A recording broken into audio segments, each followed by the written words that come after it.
Friends, welcome to delta news.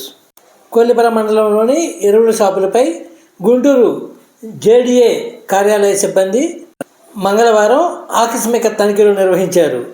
ఈ తనిఖీలలో JDA ఎం Padmavati, ADA విజయబాబుతో పాటు మండల వ్యవసాయ అధికారి శ్రీనివాసరెడ్డి పాల్గొన్నారు.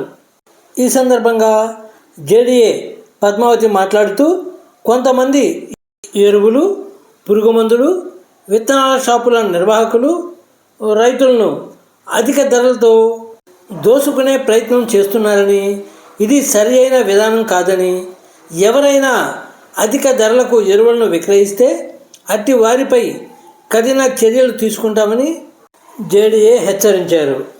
ఎరువుల షాపులకు సంబంధించిన అనుమతి పత్రాలు, అలాగే ఎరువుల షాపుల్లో ఉన్న స్టాకు వివరాలను ఆమె పరిశీలించారు. ఎంఆర్పి ధర కంటే ఎక్కువగా అమ్ముతున్నారా లేదా అంటూ పలువురు రైతులను ఆమె ప్రశ్నించి వివరాలు అడిగి తెలుసుకున్నారు.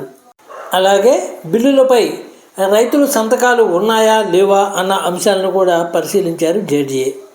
ఎరువులను అధిక ధరలకు అమ్మితే కఠిన చర్యలు తప్పవని హెచ్చరించిన ఆమె, అధిక ధరలకు విక్రయిస్తే చర్యలు తప్పవన్నారు.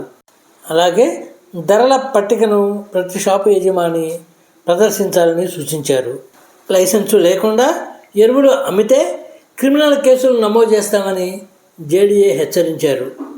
అలాగే కొల్లిపర మండల వ్యవసాయ అధికారి శ్రీనివాసరెడ్డి మండల పరిధిలోని జముడుబాడు, చక్రాయపాలెం గ్రామాల్లో పొలం పిలుస్తుంది కార్యక్రమాన్ని నిర్వహించారు.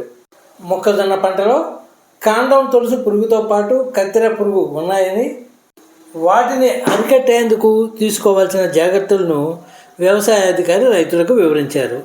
ఫ్రెండ్స్, కొల్లిపర మండల వార్తా స్రవంతిని మా ఛానల్ ద్వారా తెలుసుకునేందుకు ఇప్పటివరకు మీరు మా ఛానల్ను సబ్స్క్రైబ్ చేసి ఉండకపోతే వెంటనే సబ్స్క్రైబ్ చేసుకోండి. అలాగే లైక్ చేసి మా ఛానల్